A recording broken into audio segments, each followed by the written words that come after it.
तो सबको good afternoon. क्या हाल चाल सबके? बढ़िया भाई, ठीक ठाक। कैसा चल रहा है? किसी भी बैच में ये क्वेश्चन मैं हमेशा पूछता हूँ, कैसा चल रहा है, और किसी भी बैच में इसके अलावा कोई आंसर नहीं आया कि बेकार। कट रही है, मर रहे हैं, लाश बन गए। ये प्रोफेशन ऐसा है, तुम्हारा नेचर बन चुका है, ऐसा नेचर बन चुका। सीरियस हो जाओ। Done, let start. चलो जी चलो, सब बिल्कुल साइलेंट, चुपचाप। हमारा चल रहा है, चल क्या रहा है, खत्म हो चुका है unit number 6 Indian contract act का जनरल कॉन्ट्रैक्ट। हमारा पूरा का पूरा समाप्त हो चुका है। मतलब कि वो जो ओल्ड सिलेबस था ना यार, अभी भी आवाज आ रही है। वो जो ओल्ड सिलेबस था ना, ओल्ड सिलेबस के हिसाब से इंडियन कॉन्ट्रैक्ट एक्ट खत्म हो चुका है आप लोगों का। ओल्ड सिलेबस में 1 से लेकर 6 यूनिट थे, पूरे पढ़ लिए हम लोगों ने। यूनिट नंबर 6 आज हम लोग करेंगे इंस्टीट्यूट की किताब से। अभी तक हम लोगों ने कहां से किया था? मैंने अपनी क्लास के अंदर नोट्स करवाए थे, तो अब बुक भी तो बची है भाई, वो भी करना जरूरी है। और नेक्स्ट क्लास से सबका स्टार्ट होगा स्पेशल कॉन्ट्रैक्ट। और देखना सब ना टाइम पे आ जाएंगे, पूरा भरा भरा नजर आएगा, बिल्कुल समय से आएंगे, है ना? क्योंकि कई लोगों को ऐसा लगता है कि उन्होंने पढ़ा हुआ है, छोड़ना आराम से चलते हैं, तो वो फिर अगली बार पढ़ते हैं। अगर किसी को ये गलत फहमी है, नहीं कोई किसी की तरफ देखना नहीं, पर्सनली नहीं होना। अगर किसी को ये गलत फहमी है, क्योंकि तुम लोग मेरे सामने हो, तुम ही को बोल सकता हूं, तो इस गलत फहमी को दूर कर दो। हर चीज हमारे जीवन में इंपॉर्टेंट होती है। अगर तुमने एक बार इसको पढ़ा हुआ है तो इसका मतलब ये नहीं है कि ये आसान है और तुम लोग दोबारा कर लोगे। अगर कर लोगे तो दोबारा पढ़ने पर और अच्छे से कर पाओगे, है ना? कोई बेवकूफ थोड़ी होता है जो इतनी सारी रिविजन्स करवाता है, किसी ना किसी रीजन की वजह से करवाता होगा। अब समय वेस्ट नहीं करते, स्टार्ट। पहले करेंगे रिवीजन अपनी वाली, और फिर आएंगे किताब से। आज ये यूनिट हमारा चलेगा इंस्टीट्यूट की किताब से। टॉपिक है contingent contract and quasi contract. तो इन दोनों कॉन्ट्रैक्ट के बारे में हम लोगों ने बात करी। सबसे पहले मैंने आपको बताया कौन सा? Contingent contract. Sir, contingent contract का मतलब क्या होता है? ये वो कॉन्ट्रैक्ट होते हैं जो होने या ना होने पर, हैपनिंग और non happening of some future uncertain event, ये कॉन्ट्रैक्ट जो है ये डिपेंडेबल होते हैं फ्यूचर अनसर्टेन इवेंट के होने या ना होने पर, जिसको आप कौन सा कॉन्ट्रैक्ट बोलते हो? Contingent contract. सही है। यहां मैंने आप लोगों को एग्जाम्पल दिया था कॉन्ट्रैक्ट ऑफ इंश्योरेंस का। क्या दिया था? एक और इंटेलिजेंट एग्जाम्पल देता हूं, और ये इंटेलिजेंट एग्जाम्पल आपके यूनिट नंबर 7 की पहली क्लास में आएगा। तो एक काम करते हैं, वहां भी पढ़ेंगे यहां भी पढ़ते हैं। तो सर रिवीजन में भी एग्जाम्पल क्यों देते हो? मेरे को अच्छा लगता है, और स्ट्रॉन्ग करना है ना टॉपिक को। ए गया बी से पैसे मांगने, ए गया बी से पैसे मांगने उधार, ठीक है? बी ने बोला नहीं दूंगा, हो गई बेइज्जती। ए को बहुत जरूरत थी। ए गया सी के पास, सी की गुडविल बड़ी अच्छी थी, सी की गुडविल अच्छी थी। ए ने सी को बोला कि भाई यार इससे 10,000 दिलवा दे, ये तो मुझे दे नहीं रहा क्योंकि मेरी गुडविल खराब है।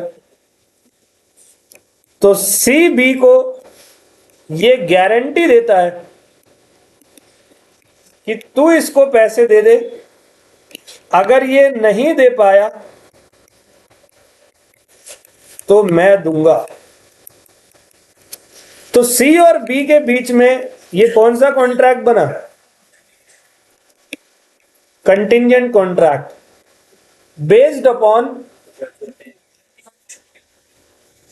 या तो ऐसे बोलो नॉट हैपनिंग, नहीं देगा तो, of future uncertain event is called,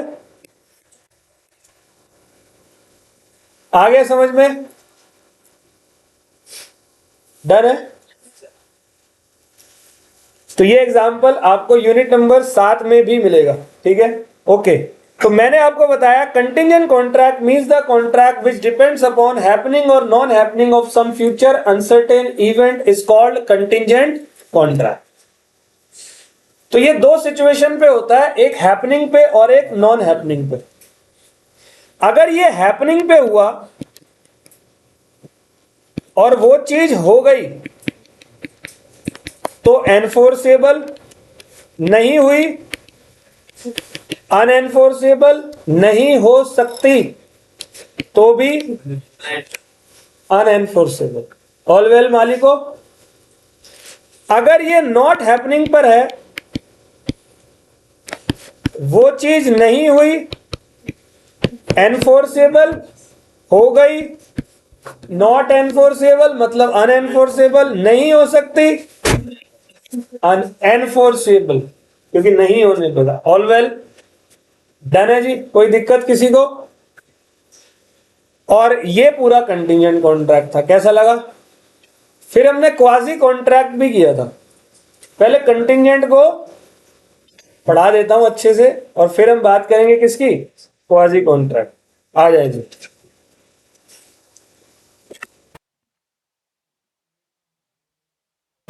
मैं क्लास से बाहर करने वाला हूं, अगर अब किसी की आवाज आई तो।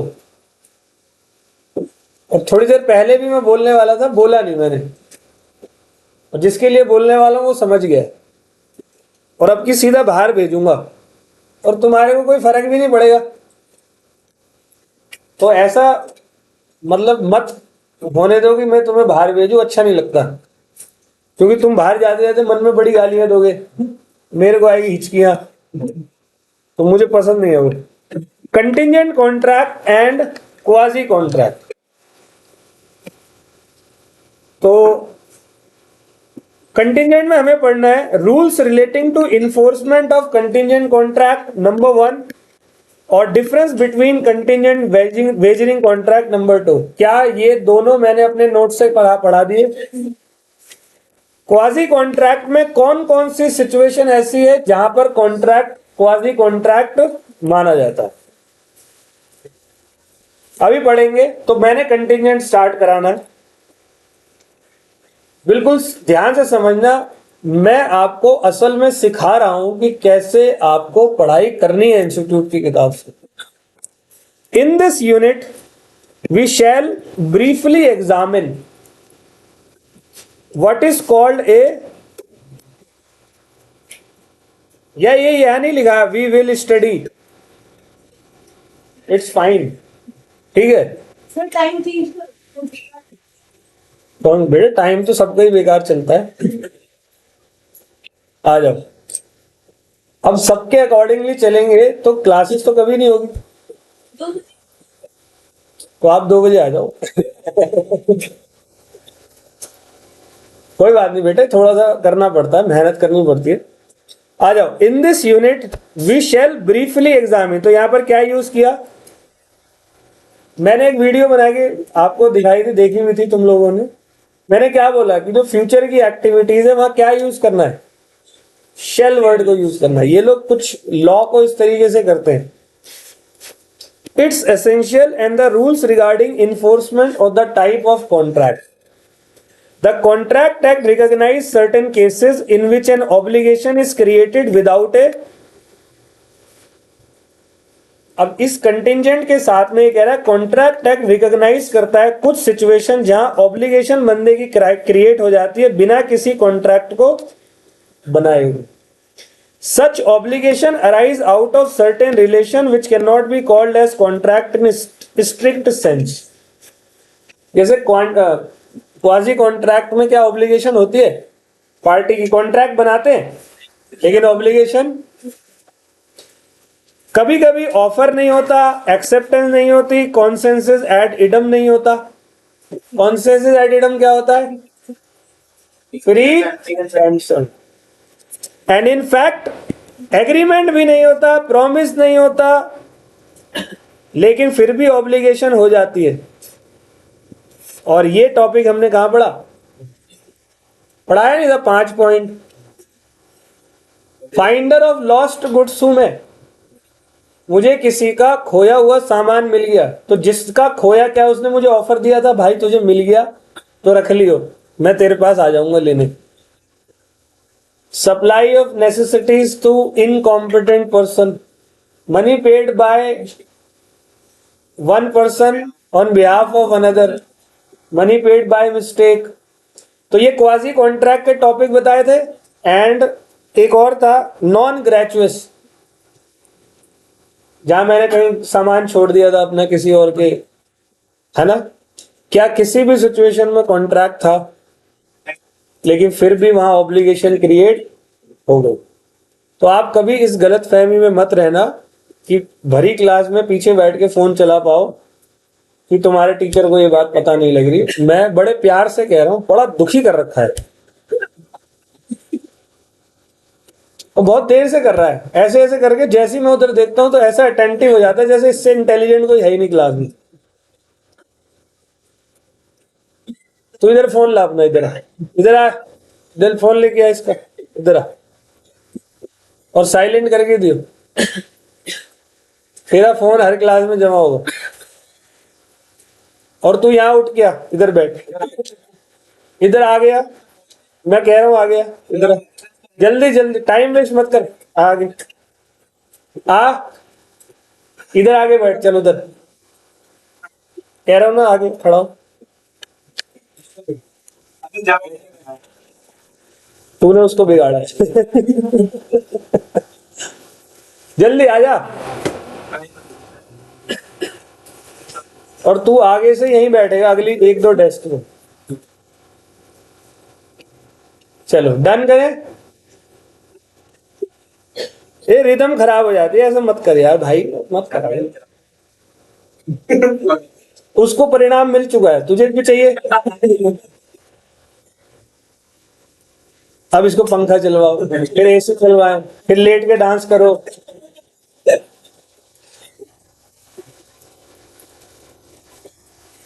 अलग ही आइटम है भाई। आ जाओ आ जाओ आ जाओ, डिस्टर्ब मत करो यार। मैं तो नोट्स को पढ़ा के आगे बढ़ जाता, यूनिट 7 स्टार्ट करा देता। वो भी लिखवा के करवा रहे हैं, आईसीआई से पढ़वा रहे हैं। किसके लिए? तुम्हारे लिए ना। पैसे तुमने दे दिए, उसकी भी टेंशन नहीं। पास हो गए तो पढ़ने भी आ जाओगे, उसकी भी टेंशन नहीं, है ना। कृपया करो, अपने ऊपर भी करो, हमारे ऊपर भी करो। 2 घंटे के लिए आते हो, इसमें भी घंटा नहीं पड़ते। बोलना पता है, मजबूर हो गया आदमी को बोलना पड़ता है, अच्छा ही लगता है ये सब। मत करो, फोन लेके जाऊंगा आज इसका घर, देखें किस किस से बात होती है। चल। होंगे सारे लौंडे इसके अंदर।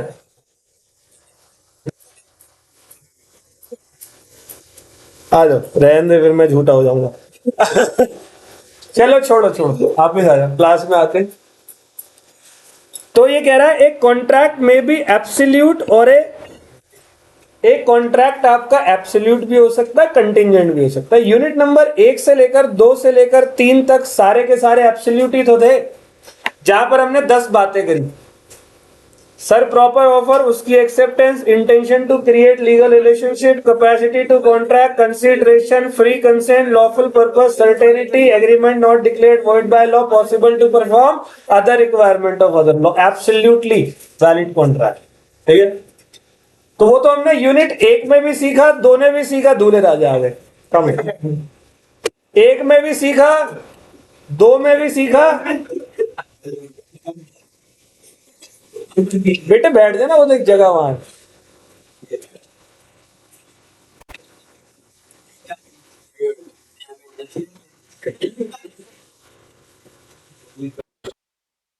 अरे आपको पता है ये जो रिजल्ट है ना इंस्टीट्यूट का, ये 28 इसी वजह से है। मैं तुम्हें बता रहा हूं, ये जो रिजल्ट है ना, ये इंस्टीट्यूट का कसूर नहीं है। वो चाहता है बच्चे प्रोड्यूस करना। 29.99 दिया इस बार, एहसान किया, मैं डर गया, मैं कहा क्यों दे दिया 2-3% एक्स्ट्रा, क्योंकि डिजर्विंग कैंडिडेट असल में इतना ही है, ये 28-29 ही है, बाकी तो मौज लेने आते हैं। अरे यार सीए करेंगे बेटे, अभी तो तुमने एंट्रेंस नहीं पास किया। करना बहुत अलग होता है और करना एक्चुअली में बहुत अलग होता है। इतना आसान होता है तो 3 lakh chartered, 5 lakh chartered accountant है शायद, 3,60,000 इंडिया में, जनसंख्या 142 करोड़ की, और इतने ही बच्चे पेपर देते हैं हर अटेम्प्ट में, और टोटल 3,60,000 चार्टर्ड अकाउंटेंट। तो क्या लगता है कहां पर बैठे हो, कौन सी जगह पे हो? वो भी तब जब सर्विसेज इतनी बढ़िया मिलती है तुम्हें। तुम्हारे 4 सब्जेक्ट है, जहां तक मैं समझता हूं एक से एक धुरंधर है पढ़ाने वाला तुम्हें अपने अपने सब्जेक्ट में। जहां तक मैं बहुत छोटा हूं उन सबसे, वो सब बहुत सीनियर है। तो भी तुम लोगों को मतलब ये समझ में नहीं आता कि क्या रिक्वायरमेंट है तुम्हारे इंस्टीट्यूट में। ये समझो, ये 28% गलत बिल्कुल नहीं है। तुम लोग इंस्टीट्यूट के स्टैंडर्ड से मैच नहीं कर पा रहे, क्योंकि तुम्हें अपने स्टैंडर्ड की पड़ी है। वो क्या सोच रहा होगा, वो क्या सोच रही होगी, क्या पहन के आए, क्या वो करे। ए साले आना, तू पढ़ तो सही पहले। आराम से आ रहे हैं बाबूजी बन के, 1:30 बजे की क्लास। हाँ हाँ आ गए सर, कहाँ बैठो सर? बैठ गया भाई, तो लेट आप हैं, हम नहीं। बस के ऊपर लिखा होता है। कभी बस में बैठी हो, आगे लिखा होगा लेट आप हैं, हम नहीं। प्राइम मिनिस्टर से मीटिंग है, बाय मिस्टेकनली बुला लिया तुम्हें, बुलाएगा नहीं कभी, इतनी अच्छी किस्मत नहीं है तुम्हारी। अगर बुला लिया 8:30 की मीटिंग में 8:31 पर जाके देखना एक बार प्राइम मिनिस्टर से। समझ रहे हो बात को? तो तुम्हारे चाल चलन कुछ इस तरीके से ही है। मैं एक बंदे को नहीं बोल रहा हूं, अभी सबको बोल रहा हूं। एक माता जी जा रही थी, सर के ऊपर बहुत भारी सा लाद के, और थोड़ी सी चढ़ाई थी। माता जी से बोला किसी चलते हुए आदमी ने, माता जी इतना भारी सामान लेके जा रहे हो, भगवान से प्रे करो, वो मदद कर देंगे। माता जी ने प्रे करी, अब उसकी बहुत ही दया से उसने प्रे किया कि भगवान मेरी मदद करो। भगवान आ गए। भगवान ने पूछा मांगो क्या मांगते हो? कह रही है गठरी उठा के मेरे सर पे रख दो भगवान। और भगवान ने गठरी रख दी सर पे और वो चली गई ऊपर। समझे कुछ क्या कह रहा हूं? भगवान मिले और मांगा क्या?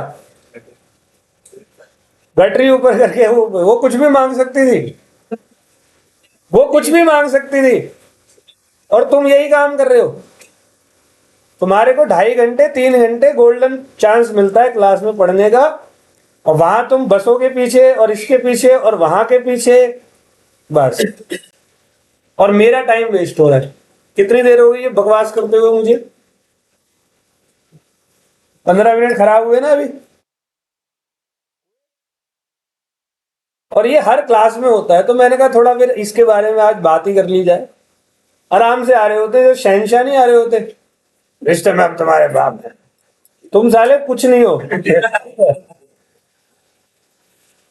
तो अब इससे ज्यादा मेरा बोलने का मन नहीं कर रहा। कोई रिक्वेस्ट विक्वेस्ट नहीं है आप लोगों से, ये आप लोगों की ऑब्लिगेशन है। अगर आपकी क्लास 1:30 बजे की है तो 1:30 बजे आना है। कोई एक्सक्यूज नहीं है, बस लेट हो गई, ये हो गया, वो हो गया। आपका काम 1:30 बजे आने का, वो आपको आना है। यहाँ टाइम पे पहुंचो, स्टार्ट करवाओ अपनी क्लास को। बकवास मत करो 2 घंटे के बीच में, फोन लेके बैठे हैं, देख रहे हैं व्हाट्सएप। कुछ नहीं आ रहा उस व्हाट्सएप के अंदर। आदत है रील देखने की, खामखा की, क्यों देख रहे हैं?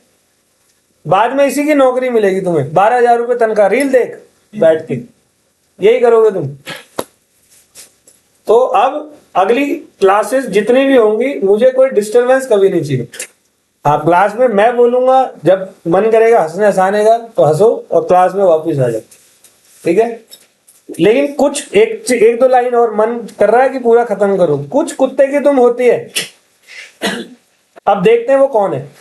अगली जितनी क्लासेस होंगी उन क्लासेस तक हम नोट करेंगे कि वो कुत्ते की तुम कौन है, ठीक है? और जैसी कोई एक्टिविटी करो वैसे ही याद कर लेना उस जानवर को, और तुम नहीं करोगे तो मैं तुम्हारी तरफ देखूंगा गौर से, कभी कभी पुचकार भी सकता हूं। आ जाओ, आ जाओ जी। तो बेटे अगर ये 28% की लिमिट क्रॉस करनी है ना तो सीरियस हो जाओ, नहीं तो देते रहोगे अटेम्प्ट पे अटेम्प्ट। हमारा कुछ नहीं जाता, हमारे को तो डबल पैसा मिलता है। एक बार रेगुलर में देते हो, फिर दोबारा आते हो, तिबारा आते हो, तो इससे बढ़िया इंटर में आके फीस दो, वो ज्यादा अच्छा है तुम्हारे लिए। चलो, ए कॉन्ट्रैक्ट में बी एब्सोल्यूट और कंटिंजेंट, ठीक है। An absolute contract is one where the promisor undertake to perform the contract in any event without any condition। बस सिंपल मैं ये कह रहा हूं, मैं तुम लोगों को पढ़ाऊंगा, तुमने वादा किया हमें फीस देने का, हमने पढ़ाई की बात करी, फाउंडेशन की पूरी फीस तय हुई, 3-4 महीने बताई गई, इतने में इतना सिलेबस होगा, इतने टेस्ट होंगे, खत्म। बैकअप मिलेगा, ये मिलेगा, बुक्स मिल जाएंगी, सब कुछ सही है। तो आप भी अपनी परफॉर्मेंस करो, मैं भी करूं, उसको बोलते हैं एब्सोल्यूट, ऑल वेल। लेकिन कहीं कहीं पर परफॉर्मेंस करने में असमंजस है, मतलब कुछ कंडीशन है। जैसे कि एक बेस्ट एग्जांपल तुम्हें मैंने दिया था कि मैंने अगर एक कार खरीदी है तो कार कंपनी वाले से मेरा एक एग्रीमेंट हुआ है। वो एग्रीमेंट क्या है कि कार कंपनी ने, जो कार कंपनी नहीं, वो इंश्योरेंस कंपनी ने मुझे बोला अगर तेरा एक्सीडेंट हुआ गाड़ी का या डैमेज हुआ तो तू क्लेम ले लियो। तो यहां कंडीशन है अगर डैमेज हुआ तो। कई लोगों की गाड़ियां डैमेज नहीं होती, समझ रहे हो। मेरे भाई के पास गाड़ी है, कुछ 9 साल हो गए, वो आज तक उसकी गाड़ी में छोटे मोटे स्क्रैच, वो भी स्कूल जाने वाले बच्चे नहीं मारते हुए जाते वही लगा है, उसके अलावा कुछ नहीं लगा, क्योंकि उसने कभी चलाई नहीं उसको मस्त खड़ी रहती है धूल में, तो इंश्योरेंस क्लेम भी नहीं लिया कभी। लेकिन अगर वो चलाता तो पक्का ठुकता, उसके हरकत ही ऐसी है, ठीक है, तो फिर उसको डैमेज मिलता है इंश्योरेंस कंपनी से। समझिए बात को। तो अब बात करते हैं कंटिंजेंट कॉन्ट्रैक्ट की डेफिनेशन। सेक्शन 31 से ये शुरू होता है। एक कॉन्ट्रैक्ट टू डू और मैंने क्या बोला था, हैपनिंग और एक ही बात है। इफ सम इवेंट, अच्छा वो इवेंट जिसके लिए होगा या ना होगा कोलेटरल होता है। अगर एक्सीडेंट हुआ गाड़ी का तो फिर मिलेंगे तेरे को, सही है। टू सच कॉन्ट्रैक्ट डज और डज नॉट, जैसे कॉन्ट्रैक्ट ऑफ इंश्योरेंस। अब आपको एक बात बताऊं, अगली क्लास में बताऊंगा, मतलब अगली क्लास का ही है, नए यूनिट का, लेकिन यहां शब्द आ गया तो कर लेते हैं। तो मेरे प्यारो, एक ही कार है, टाटा AIG इंश्योरेंस है, एक ही कार को बोला डैमेज होगा तो कार तेरी डैमेज होगी लेकिन पैसे मैं दूंगा, ये इंश्योरेंस कंपनी ने बोला। इसको अंग्रेजी में कहते हैं, लोकल लैंग्वेज में, नुकसान तेरा कॉम्पनसेशन मैं दूंगा। इसको लॉ की लैंग्वेज में कहते हैं नुकसान तेरा, तेरे नुकसान का जो नुकसान हुआ उसकी पूर्ति मैं करूंगा, क्षति पूर्ति क्या कहते हैं। ये प्योर हिंदी है और प्योर इंग्लिश आ गई इंडेमनिटी। क्या आ गई, आई बात समझ। इंडेमनिटी, तेरी क्षति उसकी पूर्ति मैं करूंगा। क्षति मतलब नुकसान, पूर्ति मतलब उसकी भरपाई। आया समझ में। yes, अरे तो क्षति होगी तभी पूर्ति करूंगा ना भाई, नुकसान होगा तभी तो दूंगा ना। तो नुकसान होना इज कोलेटरल। कैसा लगा कंटिंजेंट, डन है। तो अब कह रहा है कॉन्ट्रैक्ट ऑफ इंश्योरेंस, ये एग्जांपल दिया था मैंने, इंडेमनिटी दूसरा एग्जांपल। क्या गारंटी आज की क्लास में दिया, नहीं दिया, बोल क्या दिया था। मैंने बोला नहीं था कि ए को पैसे ए गया पैसे लेने बी से, बी ने कहा तेरी औकात नहीं है, ए ने बोला सी से दिलवा देना उसे पैसे, सी ने बोला भाई दे दे 10,000, अगर ये ए नहीं देगा तो मैं दे दूंगा, and this is called guarantee. और यूनिट नंबर 7 का टॉपिक नंबर 2 यही है। ये गारंटी वारंटी वो नहीं है, वो जो तुम बल्ब खरीदते भैया कितने साल चलेगा, वो वाला नहीं है, ठीक है। चलो जी एग्जाम्पल देख लेते हैं। ए कॉन्ट्रैक्ट टू पे ₹10 लाख इफ बीज हाउस इज, मतलब एक तरीके का फायर इंश्योरेंस लिया है। फायर इंश्योरेंस समझते हो? तो फायर इंश्योरेंस लिया है इन्होंने, तो कंटिंजेंट है ना, जब आग लगेगी। Example 2, A makes a contract with B to buy his house for 50 lakh if he is able to secure to bank loan of that amount. बड़ा अच्छा है, देखो सिंपल। दो दोस्त है आपस में बात कर रहे हैं, पहले दोस्त को घर बेचना है, दूसरे को खरीदना है। दोनों ने डील डन कर दी, ठीक है। ए को बेचना है, बी को खरीदना है, दोनों ने डील डन कर दी। लेकिन बी ने एक बात बोली, एग्रीमेंट हो चुका है कि तेरा घर मैं खरीदूंगा अगर बैंक लोन हो जाए तो। कंटिंजेंट है या नहीं है बैंक लोन? इसके बहुत एग्जाम्पल बन सकते, तुम्हें 6-7 तो मैंने वैसे ही बता दिए क्लास में, ठीक है। चलो अब ये कहते हैं मीनिंग ऑफ कोलेट्रल इवेंट। तो एक केस था पोलोक एंड मुल्ला, ठीक है। Defined collateral event as an event which is neither a performance directly promise as part of the contract nor the whole of the consideration for, मतलब अभी पूरा का पूरा नहीं दे रहे कुछ भी, किसी सिचुएशन पे डिपेंड है। वो सिचुएशन होगी तो दे देंगे, अगर हैपनिंग पे है। सिचुएशन नहीं होगी तो देंगे, अगर नॉट हैपनिंग पे। एग्जाम्पल है देखो, ए कॉन्ट्रैक्ट टू पे ₹10 लाख इफ बीज हाउस इज, तो ये कौन सा है? Here the burning is collateral of the bees house is neither a performed promise as part of the contract nor consideration. The liability of A arise only on the happening of the collateral event. All well? और जो आज मैंने बोला है, बुरा लगा या नहीं? बुरा लगना चाहिए। कई लोग बोलते बुरा मत मानना भाई, मैं ये बोल रहा हूं बुरा मानो और पर्सनली भी लो,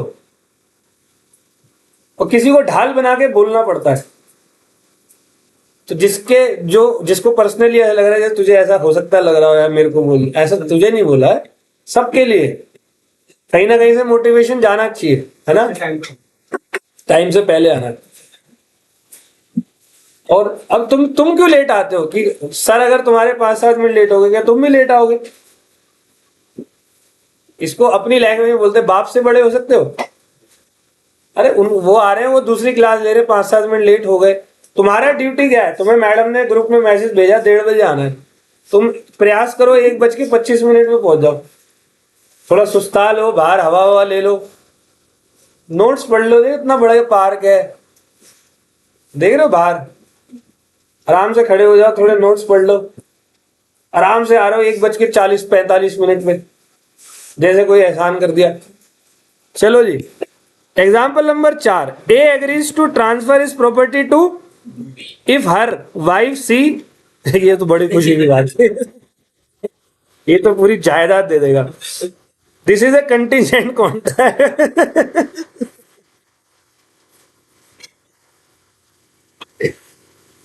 रिकॉर्ड हो रहा है क्या? हाँ ठीक है, ओके आगे बढ़े। कह रहा है essentials of A contingent contract. तो एसेंशियल क्या है? तो देखना सुनना, the performance of A contingent contract would depend upon the happening, और जैसे ए प्रॉमिस टू पे 50,000 टू बी, अगर बारिश होगी on the first day of the next month, बारिश होगी तो दूंगा वरना। और जो इवेंट है वो कोलेट्रल होना बहुत जरूरी है, मतलब सेकेंडरी होना इज वेरी इंपॉर्टेंट। कोलेट्रल को मैंने कई बार समझा दिया।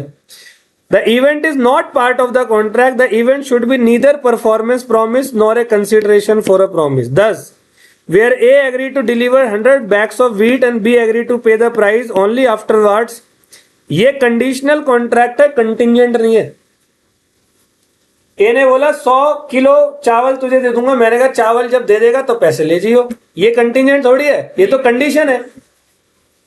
कंटिजेंट क्या होता है? ये depend upon future uncertain event which is collateral, ठीक है। Similarly where a promise to pay B 1 lakh if he marries she, ये भी कंटिजेंट कॉन्ट्रैक्ट नहीं। 1 लाख लेके डी से निकल गई तो ऐसा नहीं होगा। ये वो है, कंडीशन है, ठीक है। एक और है, ए ने बोला मैं तेरे लिए स्विमिंग पूल बना दूंगा, उसने कहा पैसे बनाने के बाद ले लियो। तो क्या ये कंटीजेंट है? अरे ये भी कंडीशनल है। अब आ गया समझ में कंडीशनल और कंटीजेंट दोनों का मतलब। कोई प्रॉब्लम? सही है। सी पॉइंट क्या कह रहे हैं, हम पढ़ के आ रहे हैं, रूल्स पढ़ रहे हैं। पहला, दूसरा, the contingent event should not be mayor will of the promisor. Will मतलब इच्छा, इच्छा पे नहीं होता यहाँ। तेरे अनसर्टेन इवेंट है भाई, तेरी इच्छा कैसे चल जाएगी? अब किसी गाड़ी का एक्सीडेंट इच्छा से होता है? ओम शोम हो जा, है ऐसे होगा? अरे भाई होगा ना होगा, हो जाएगा, नहीं होगा नहीं होगा। सही है। तो the event should be contingent in addition to being the will of the. Example है, if a promise to pay B 1 lakh, if he so chooses, it is not a contingent contract. In fact, it is a not contract at all. However, where the event is within the promiser's will but not only his will, it may be. Example 7, if A promised to pay 1 lakh if it is rain on 1st April and A leave Delhi for Mumbai on a particular day. ये क्या है? Because going to Mumbai is an event and no doubt within A's will. But raining is not merely his.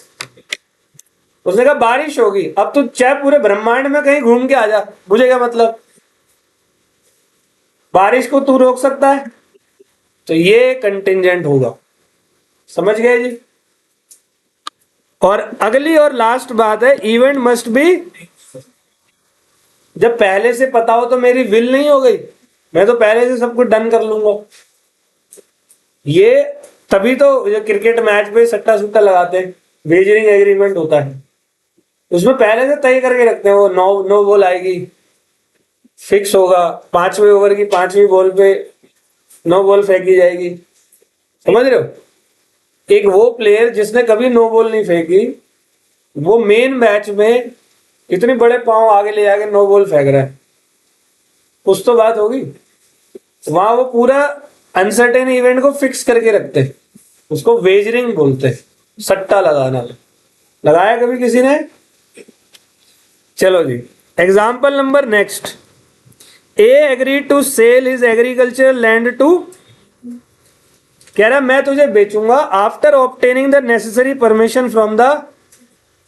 ये contingent है, सही है या नहीं है? ये नहीं है कंटिजेंट, ये कंडीशनल है। अगर तेरा सब कुछ ठीक रहा तो वो कलेक्टर कौन होता है तुझे मना करने वाला? कलेक्टर कौन है? वो क्या तुगलक है या जहांगीर है? क्यों करेगा? प्रॉब्लम है तो तूने कॉन्ट्रैक्ट क्यों बनाया? पहले प्रॉब्लम सॉल्व कर। मुझे लॉ पढ़ाना नहीं आता, मैंने कहा पढ़ाऊंगा। ये कंटिजेंट है। प्रॉब्लम है तो मुझे प्रॉब्लम पहले सही करनी है। तो देखो पहले पढ़ते हैं।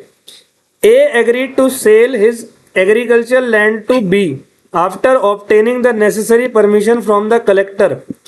As a matter of course the permission was generally granted on the fulfilment of certain. It was held that the contract was not, ठीक है, as the grant of permission was the collector was almost a certainty. अरे तूने अगर formality पूरी करी है तो तुझे क्यों नहीं मिलेगा वहां से क्या बोलते हैं, परमिशन?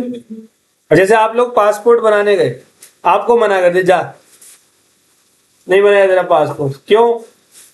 तो तू अच्छा नहीं लगता। देख ये क्या बात है भाई? ऐसे तो किसी भी नाइजीरियन का पासपोर्ट नहीं बनेगा। वो कैसे दूसरी कंट्री आएंगे? और हमारे इंडिया में भी कई लोगों को गलत फहमी होती है दैट मैं बहुत अच्छा लग रहा हूं, है ना। अरे उनका काम है, तुमने फॉर्मेलिटी दी, जो उन्होंने रिक्वायरमेंट दी तुमने पूरी कर ली। उन्होंने कहा आधार कार्ड चाहिए, तुम ले गए। वो 10th का सर्टिफिकेट भी लेते हैं क्या? उसमें डेट ऑफ बर्थ होता है ना पासपोर्ट के लिए। पहले मैंडेटरी नहीं था, शायद अब हो गया। जब मेरा बना था तब मैंडेटरी नहीं था। तब बर्थ सर्टिफिकेट से हो जाता है। तो कुछ और भी फॉर्मेलिटीज होती है, आप पूरा करो आपको पासपोर्ट मिलेगा। कंडीशनल क्या है? अब एग्रीकल्चर मैं बेच रहा हूं तो पूरे इंडिया में खरीद बेच एग्रीकल्चर की वैलिड है, सब्जेक्ट टू कलेक्टर आपको परमिशन देगा। कब देगा? जब आपने फॉर्मेलिटी करी है। तो कंटिजेंट कहाँ है भाई? ऑल वेल अनसर्टेन कहाँ है? वो कोई राजा थोड़ी है पुराने जमाने का कि राजा नाराज हुआ तो हमें भी मना कर देगा, राजा खुश है तो सबको प्रजा को पूरा सोना बांट दिया। यहां कुछ नहीं है ऐसा। सही है। चलो, rules relating to enforcement, section 32, 33, 34, 35, 36। 32 कहता है enforcement of contract contingent on a event happening. अगर हैपनिंग होगा तो कब इन्फोर्स कर सकते हो? जब इवेंट हैपन हो जाए। जैसे एक मैंने आपको वो नाव वाला एग्जांपल दिया, मैंने कहा था 20 तारीख तक नाव आ गई तो तेरे को पैसे मिल जाएंगे। तो ये हैपनिंग वाला था, नाव आ गई, done. Section 32 says that where a contingent contract is made to do or not to do anything, if an uncertain future event happens, it cannot be enforced by law unless and until that event has, if the event becomes impossible, such contract becomes, example है, A contract to pay B a sum of money when B marries, और C निकल लिया, C married dies without being married to, अच्छा A ने contract किया B से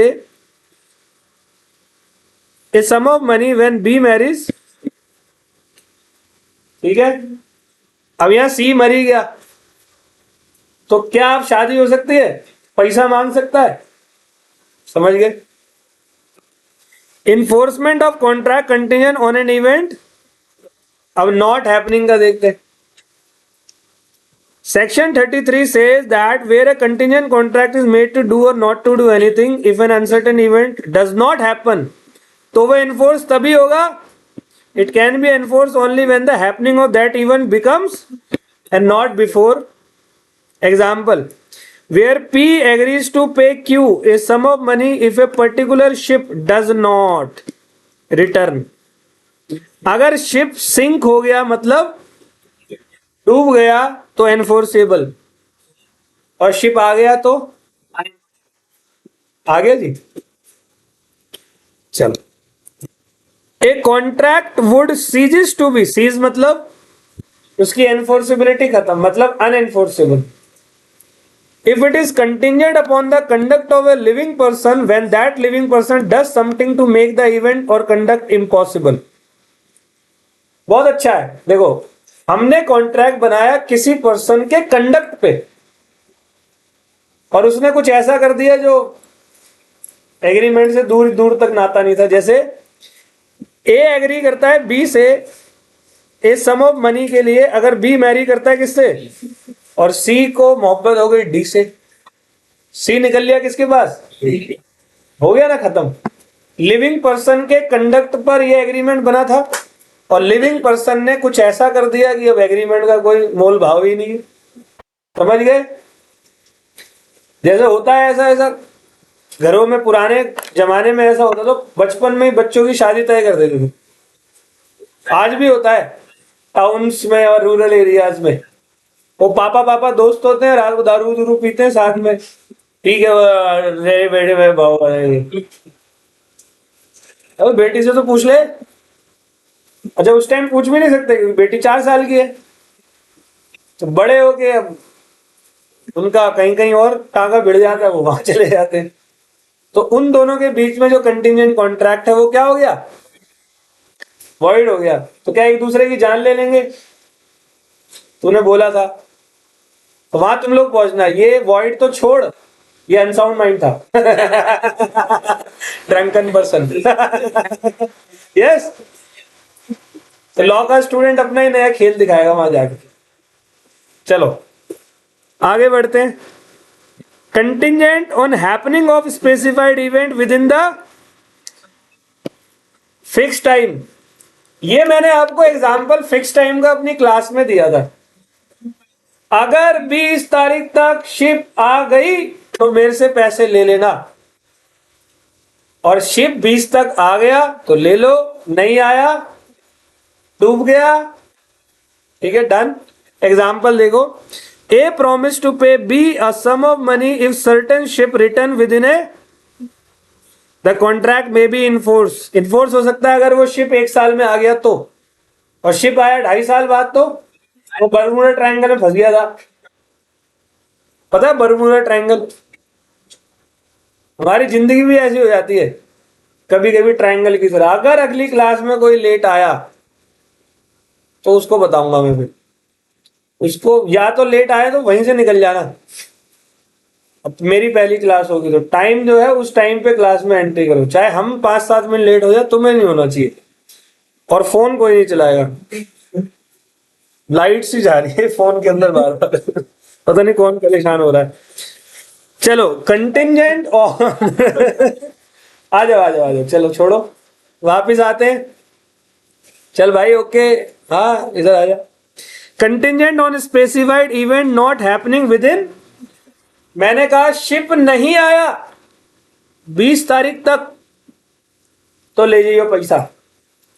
ship नहीं आया, 21 तारीख हो गई, शिप नहीं आया, एनफोर्सेबल। शिप डूब गया, शिप 19 को ही आ गया, ऑल वेल, ठीक है। तो contingent on an impossible event,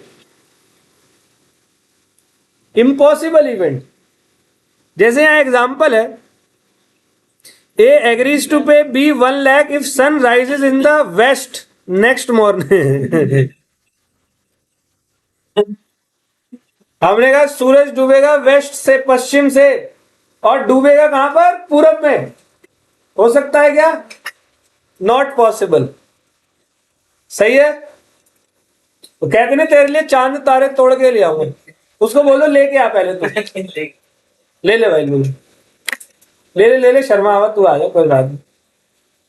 हाँ भाई, बोलते नहीं है चांद तारे तोड़ के ले आऊंगा, तो बोल पहले लेके आ चांद तारे, बाकी देखेंगे बाद में। सूरज ही निकल रहा है बेटा, पृथ्वी घूम रही है, सूरज अपनी जगह है। आ जाओ, ठीक है। तो चांद तारे तोड़कर लाने वाले एग्रीमेंट्स वॉइड होते थे, पढ़ाया था। यहां इन्होंने कंटिंजेंट बात ऐसी वाली कर दी जो कि बड़े लेवल की बकवास है। कह रहा वेस्ट से उगेगा, ये बिल्कुल तुम्हारी रिलेशनशिप की तरह है जो एग्जिस्ट ही नहीं करती, है ना। 15वां, A agrees to pay Y 1 lakh if 2 straight line should enclose a space. ये क्या है, क्या कह रहा है?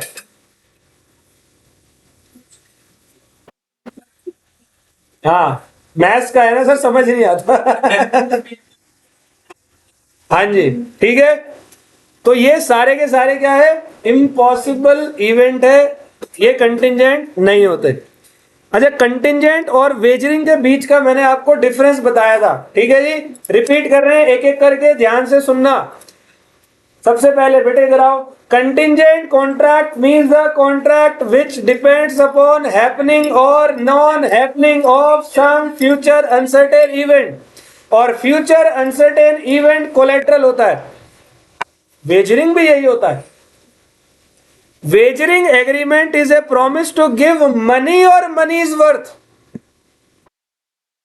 मैं पैसा या पैसे के जैसा कुछ तुझे भविष्य में दूंगा, कोई अनसर्टेन इवेंट फ्यूचर में अगर होगा तो फिर सर दोनों बात तो एक ही है बेटे। कंटिंजेंट कॉन्ट्रैक्ट में कोलेट्रल इवेंट वैलिड होता है, वेजरिंग में नहीं होता। जैसे मैं ये बोलूं कि मैच इंडिया पाकिस्तान के मैच में पाकिस्तान अगर जीत गई तो 2 लाख रुपए तेरे, इंडिया जीत गई तो 2 लाख मेरे, सट्टा नहीं है। अच्छा, लॉटरी का नंबर, लॉटरी में क्या करते हैं? पैसे पैसे ही तो खेलते हैं, तू जीता तो तेरे को मिलेंगे, मैं जीता तो दोनों पार्टी को पैसा पैसा ही मिलता है।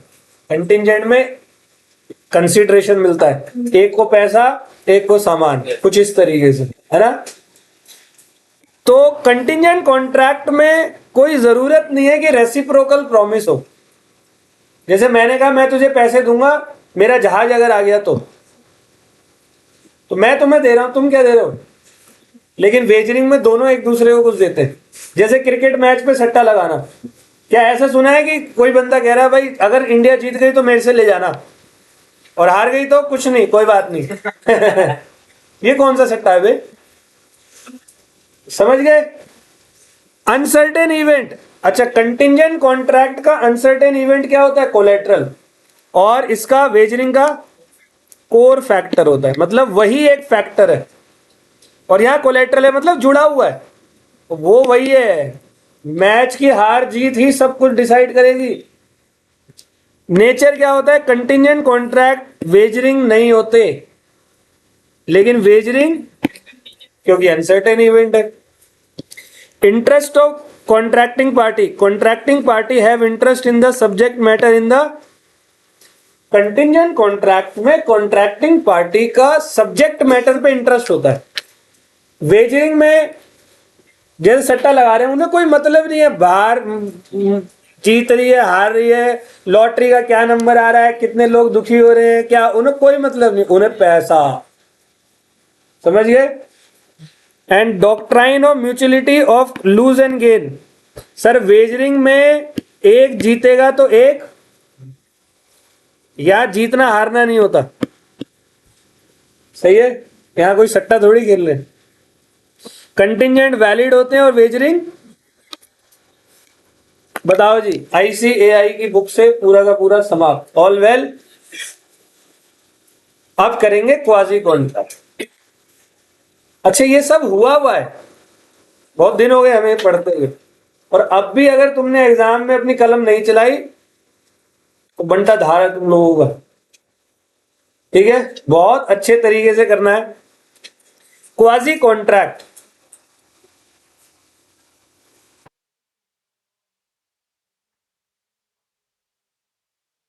वेरी नाइस, बहुत बढ़िया। ऐसी प्रैक्टिस करते जाओ, अच्छी पकड़ है, और इसको और मजबूत बनाओ। ठीक है, तो क्वाजी कॉन्ट्रैक्ट को अब मैं आप लोगों को बता रहा हूं। इसको नॉर्मल लैंग्वेज में मैं आपको कई बार बता चुका हूं, एक बहुत फास्ट फॉरवर्ड में बताऊंगा क्योंकि ये टॉपिक हमने बहुत अच्छे से कर लिया है।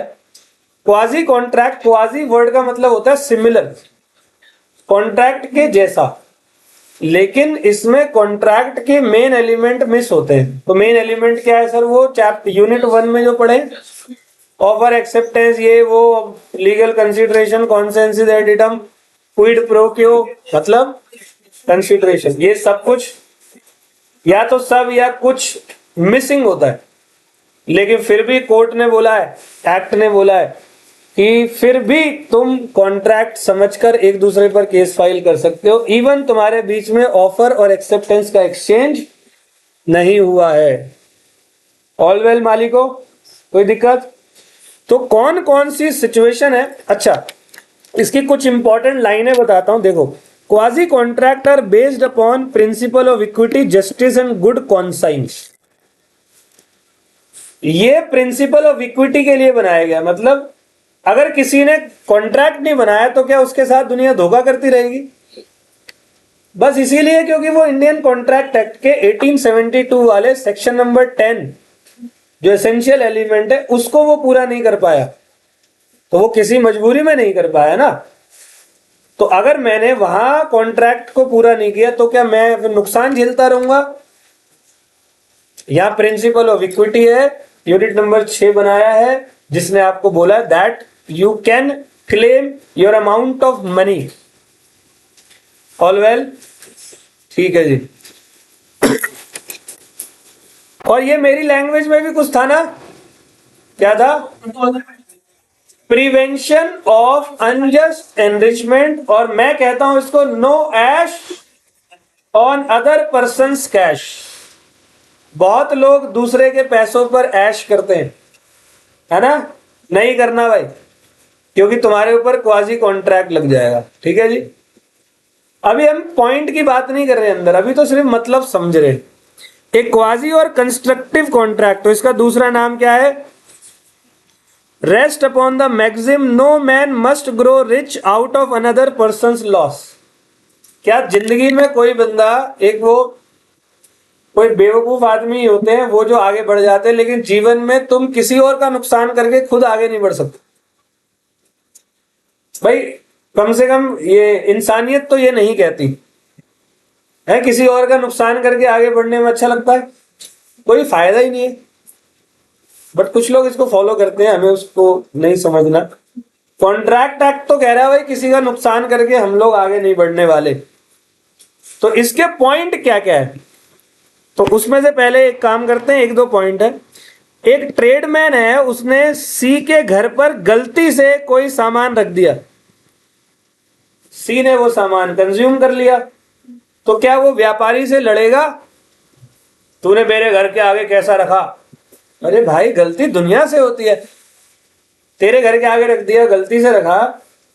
राकेश कुमार को डिलीवर्ड करना था, आपका नाम भी राकेश कुमार ही है, बट वो किसी और एड्रेस पे था, हमने बाय मिस्टेक आपको कर दिया, सॉरी गलती हो गई, माफ कर दो, ऐसा दो पहले। On the basis of quasi contract, A pays some money to B by mistake. It is really due to B must refund the money to। और आगे कहता है A fruit parcel is delivered under a mistake to R। Fruit का parcel आना था, है ना, वो एप्लीकेशन है ना कई सारी, कौन सी एक आधी नाम बताओ ना।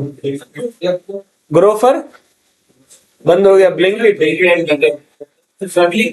और एक वो है कंट्री डिलाइट, वहां से नारियल पानी मंगवाए 8-10, वो गलती से किसी और के घर में दे गया, और उन्होंने बेशर्मों ने पी भी लिया नारियल पानी कि पेड़ से ही गिरे, पता नहीं उनको कहाँ पेड़ दिख गया नारियल पानी का। तो भाई वो गलत बात है, उससे बेशक हमारा कॉन्ट्रैक्ट नहीं है, हम उससे रिकवर कर सकते हैं। सही है जी। तो कुछ फीचर्स है क्वाजी कॉन्ट्रैक्ट के। अब देखो, जो हमने नोट्स में नहीं पढ़े थे, ओरली हमने बहुत बार बोला होगा, अब यहां इसको ढंग से देखते हैं। In the first place such a right is always a right to money and generally दो not always to a liquidated sum of money. क्या होता है? यह बस आपका अधिकार है, राइट टू मनी ले सकते हो आप। क्या ले सकते हो? जनरली दो not always to a liquidated sum of money. मतलब बताओ सारा।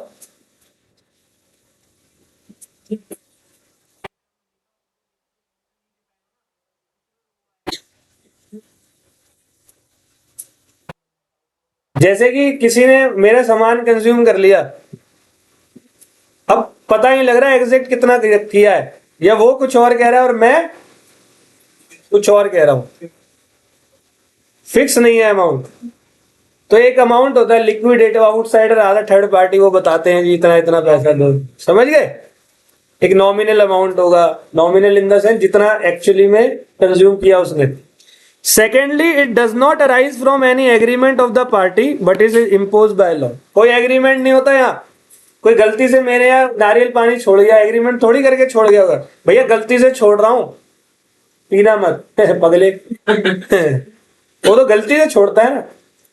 And thirdly it is a right which is available not against all the world. बस उसी बंदे के खिलाफ जिसने वो एक्चुअल काम किया है।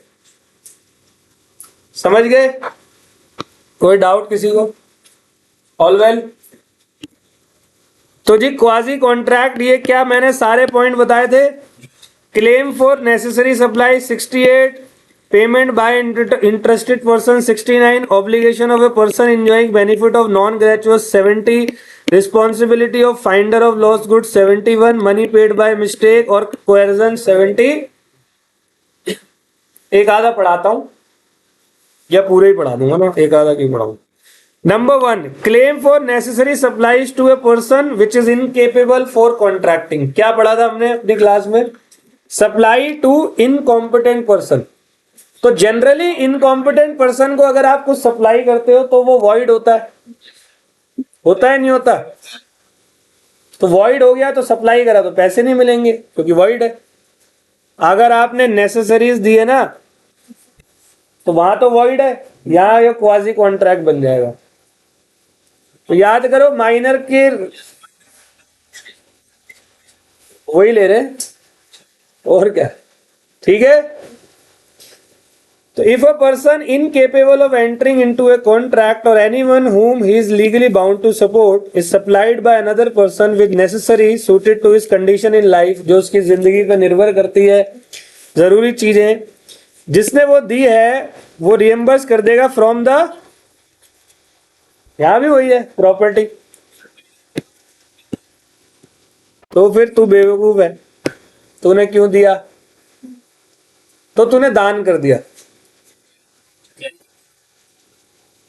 क्या करोगे अब? किससे करोगे? गार्जियन तो माइनर के लायबल नहीं होते और माइनर पे कुछ है नहीं, तो एक ही हथियार पड़ता, 4 कान पे लगाओ साले के निकलो। माइनर बने ही कुटने के लिए होते। गलत तो नहीं कहा? गुस्सा उतारो, चले जाओ, बस ठीक है, दैट्स इट। और कुछ नहीं कर सकते। हमारे ऊपर कैसे करेगा? ऐसा है, वो मैंने मजाक किया तो सीरियस हो गया। मार नहीं सकते भाई, मेरे ऊपर क्रिमिनल एक्टिविटीज हो जाएगी। और माइनर को तो बिल्कुल नहीं, किसी को भी नहीं। वैसे तो वो तो मैंने ऐसे थोड़ा तुम्हारा बोल दिया मैंने।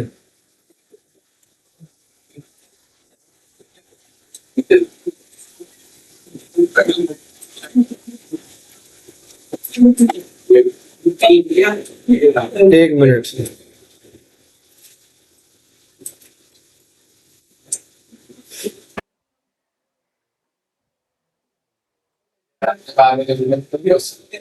चले आगे बढ़े। तो देखो एक एग्जाम्पल है, ए सप्लाई कर रहा है बी, जो कि कौन है? एक ल्यूनेटिक है या माइनर है, with necessary suitable to his condition in life. तो क्या क्या नेसेसरीज हो सकती है? 5 स्टार होटल में खाना खिलाना है, दवाइयाँ, खाना पीना, फूड, कपड़े, एजुकेशन, ठीक है। अच्छा, to establish his claim the supplier must also prove not only that the goods were supplied to the person who was minor और lunatic but also that they were suitable to his actual requirement. मतलब ये सब proof करना पड़ेगा supplier को ही, तो उसमें सारे सबूत पहले दिन से होने चाहिए, ठीक है। Okay, B point, payment by an interested person.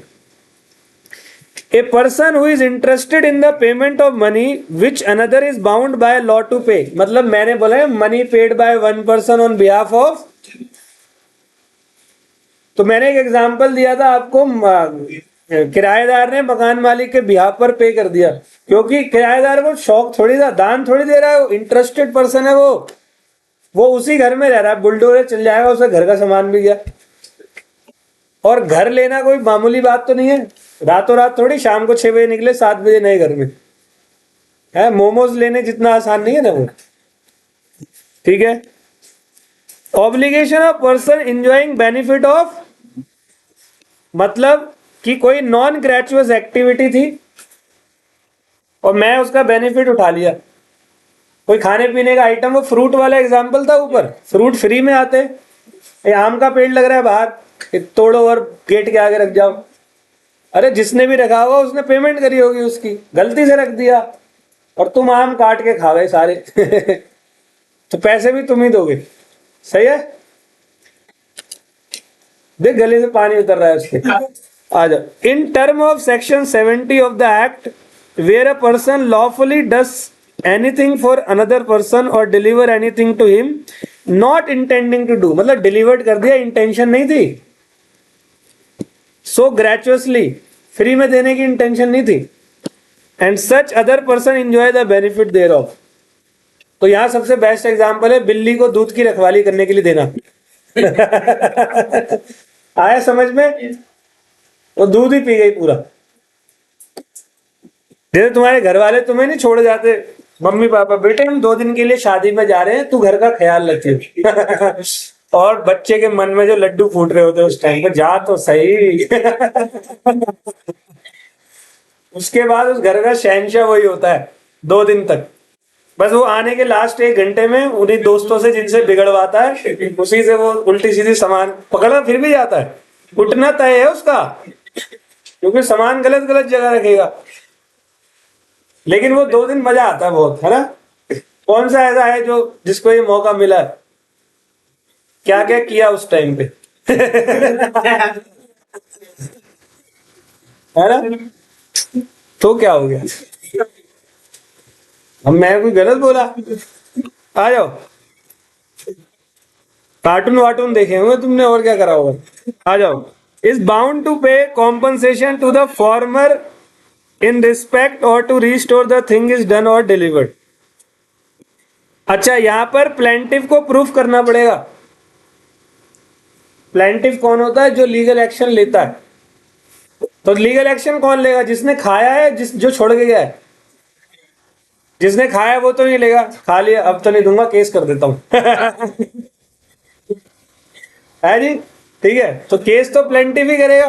तो प्लेंटिव प्रूफ करेगा that he had done the act and had delivered the thing, that he did not so gratuitously. उसने ग्रेचुअसली नहीं किया। ग्रेचुअस शब्द समझते हो ना? मतलब उसकी इंटेंशन दान देने की नहीं थी, फ्री ऑफ कॉस्ट की नहीं थी, भंडारा करने की नहीं थी। And that the other person enjoyed the benefit. सही है? तो एक केस लॉ था यहां पे। तो Shyamlal versus state of Uttar Pradesh. तो ये आपको होमवर्क है आपका छोटा सा, ठीक है? कर लोगे? Responsibility of finder of lost goods. मेरे को खोया हुआ सामान मिला है, तो फाइंडर ऑफ लॉस्ट गुड्स की जिम्मेदारी है प्रॉपर टेक केयर करेगा। ऑर्डिनरी कोर्स में, अब टेक केयर का मतलब ये नहीं कि बहुत वीआईपी कोर्स में, ऑर्डिनरी कोर्स में जैसे सब लोग टेक केयर करते हैं वैसे। No right to appropriate the goods. Goods का यूटिलाइजेशन नहीं कर सकता। गुड्स मिला, अपने सामान में मिक्स कर लिया, है ना? And to restore the goods if the owner is all well. तो ये आपके 2 पॉइंट बचे। मनी पेड बाय मिस्टेक, ये आपका होमवर्क रहेगा। ऑलमोस्ट हमने पूरा कर लिया। डन है? तो कैसा लगा पहला पार्ट? कैसा लगा कॉन्ट्रैक्ट एक्ट? जिसने पहली क्लास से अभी तक सारी क्लास ली है 1 से 6 तक, ऑल वेल है। अच्छा, जिसने नहीं ली उसके लिए मैं कुछ कुछ कंटिन्यूअसली अपलोड करता रहता हूं, देखते हो? उसमें थोड़े थोड़े बच्चे देख रहे हैं, सही है। ठीक है, फिर मिलते हैं अगली क्लास में। छुट्टी कोई मत करना, वैसे तो तुम लोग नहीं करते, सब आते ही हो। अगली क्लास में स्टार्ट करेंगे अपना indemnity and guarantee unit number 7।